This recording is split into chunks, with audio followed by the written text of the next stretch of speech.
सभी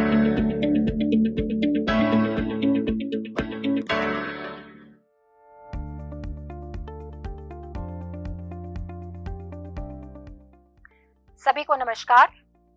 हमने पिछले वीडियोस में कैलाश वनवासी जी द्वारा लिखी मर्मस्पर्शी कहानी जादू टूटता है पढ़ी थी। आज हम इस कहानी पर आधारित कुछ प्रश्न अभ्यास करेंगे। आइए कहानी के विषय को एक बार फिर से दोहरा लेते हैं। ये कहानी लक्ष्मण सिंह की है, जो तमाशा दिखाने वाला एक गरीब कलाकार है और अत्यधिक परिश्रमी है, कला में निपुण है, लेकिन फिर भी गरीबी और विवशता भरा जीवन जी रहा है। ये क्यों ऐसा जीवन जी रहा है, इसके कारण हमने कहानी में पढ़े और समझे। आइए अब इस कहानी पर आधारित कुछ बहुविकल्पी प्रश्न समझ लेते हैं। पहला प्रश्न है, लक्ष्मण सिंह ने तमाशा दिखाने के लिए किससे प्रार्थना की थी? लेखक से, अध्यापकों से, प्रिंसिपल से या बच्चों के माता पिता से? इसका सही उत्तर है प्रिंसिपल से। दूसरा प्रश्न है, लक्ष्मण सिंह कहाँ का निवासी था? मालवा का, रांची का, पिथौरा का या बिहार का? कहानी में हमें समझ में आया था कि लक्ष्मण सिंह पिथौरा का निवासी था। अगला प्रश्न, लक्ष्मण सिंह तमाशा क्यों दिखाता था? क्या उसे तमाशा दिखाने का शौक था? क्या वह बच्चों को करतब सिखाना चाहता था? क्या उसे अपने परिवार का पालन पोषण करना था? या उसे प्रिंसिपल ने तमाशा दिखाने का आदेश दिया था? कहानी में हम समझ चुके हैं कि लक्ष्मण सिंह को अपने परिवार का पालन पोषण करना था, अतः वह तमाशा दिखाने का कार्य अपनी आजीविका चलाने के लिए किया करता था। अगला प्रश्न, निम्नलिखित में से कौन सा वाक्य सही नहीं है? पहला, लक्ष्मण सिंह अपने पूरे परिवार के साथ तमाशा दिखाने का कार्य करता था। दूसरा, लक्ष्मण सिंह एक हृष्ट पुष्ट शरीर वाला व्यक्ति था। तीसरा, वह सहायता के लिए लोगों के सामने हाथ जोड़ता और गिड़गिड़ाता था। चौथा, वह एक कुशल बाजीगर था। कहानी हम पढ़ चुके हैं और हम समझ चुके हैं कि ये वाक्य सही नहीं है। लक्ष्मण सिंह एक कमजोर शरीर वाला व्यक्ति था। अगला प्रश्न है, रामू जोकर का नाम सुनकर लेखक को धक्का क्यों लगा?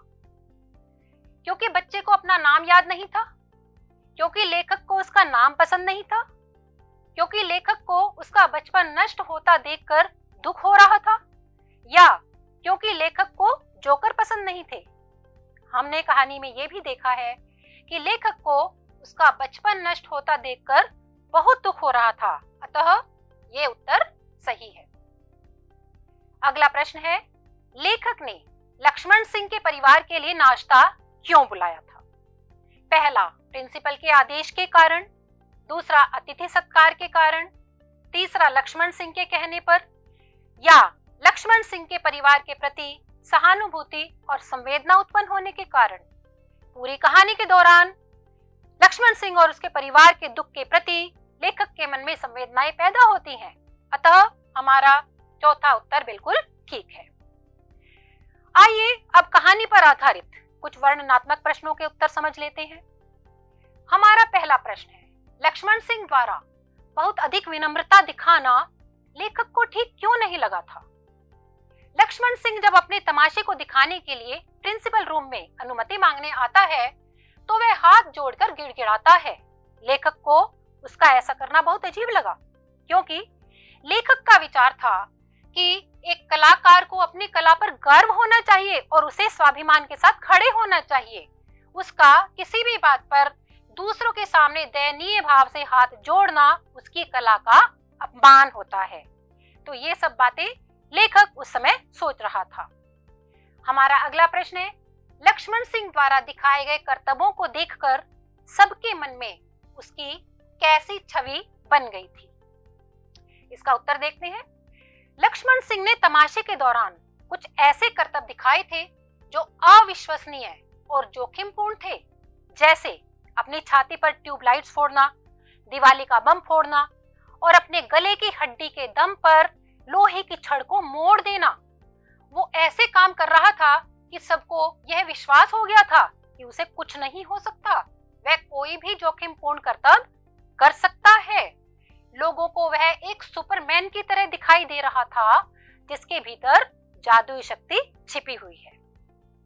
अगले प्रश्न पर आते हैं। कहानी में लेखक द्वारा प्रिंसिपल और शिक्षकों पर किस तरह से व्यंग किया गया है? यहाँ हम समझते हैं कि लेखक ने प्रिंसिपल और शिक्षकों का कारण बताकर कि वे लक्ष्मण सिंह की सहायता नहीं कर रहे हैं या थोड़े बहुत पैसे देकर उसे चलता करने की कोशिश कर रहे हैं, यह उनकी विवशताओं के प्रति हमदर्दी नहीं थी, बल्कि उन पर एक कड़ा और कटु व्यंग किया गया था, क्योंकि ये सभी बाहर से शिक्षित और सभ्य होते हुए भी संवेदनहीन और स्व केंद्रित लोग थे, जो केवल अपनी सुख सुविधाओं के बारे में ही सोचते थे।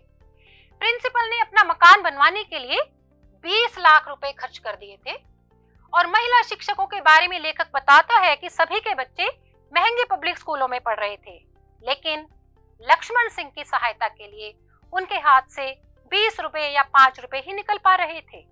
तो यहाँ पर एक बहुत कटु व्यंग लेखक ने उन सभी के ऊपर किया है।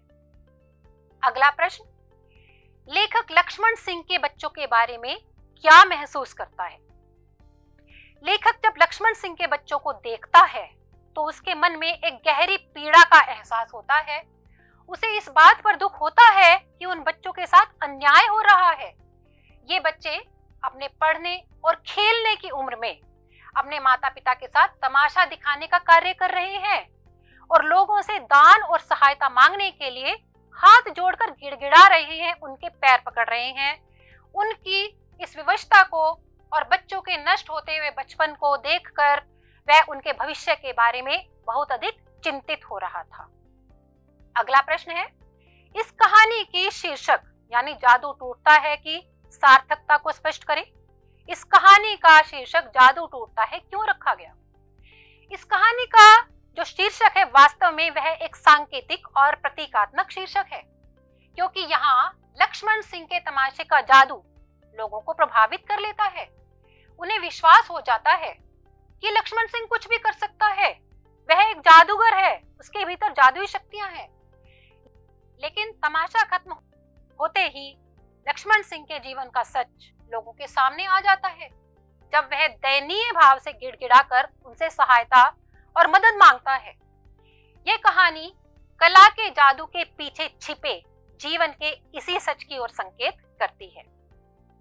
अगला प्रश्न, जादू टूटता है कहानी का उद्देश्य क्या है? लेखक ने यह कहानी किस उद्देश्य से लिखी है? ये कहानी वास्तव में उन कलाकारों और हुनरमंद लोगों के जीवन को दर्शाती है जो अपने पुश्तैनी कामों को आज भी अपनी जीविका का माध्यम बनाकर जीवन जी रहे हैं, लेकिन ना तो उन्हें अपने परिश्रम का मूल्य मिलता है और ना ही आजकल के बदलते हुए समय में जब मनोरंजन के इतने आधुनिक और तकनीकी साधन विकसित हो चुके हैं, ये अपनी पहचान नहीं बना पा रहे हैं। समाज ने इन लोगों को हाशिए पर जीने के लिए विवश कर दिया है। ये कहानी इनके जीवन के संघर्ष और पीड़ा की ओर संकेत करती है। हमारा अगला प्रश्न, आखिर लक्ष्मण सिंह जैसे लोगों की सहायता कैसे की जा सकती है? वास्तव में हमने देखा है कि लक्ष्मण सिंह एक कुशल बाजीगर है। उसके पास खेलों को चतुराई से खेलने की पुरानी विद्या और कौशल है।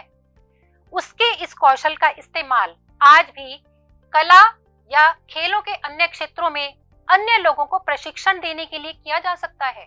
इसके अलावा समाज के लोगों को उसकी तरह के कलाकारों के प्रति संवेदनशील होना चाहिए और उनकी कला के मूल्य को समझना चाहिए। तो हमने विभिन्न प्रश्नों के उत्तर समझे और अन्य संभावित प्रश्न जो पाठ में से बन सकते हैं आपके सामने हैं। इनके उत्तरों के बारे में भी सोचने, समझने और इनके उत्तर खोजने का प्रयास करें। वीडियो में अंत तक बने रहने के लिए आप सबका धन्यवाद। नमस्कार।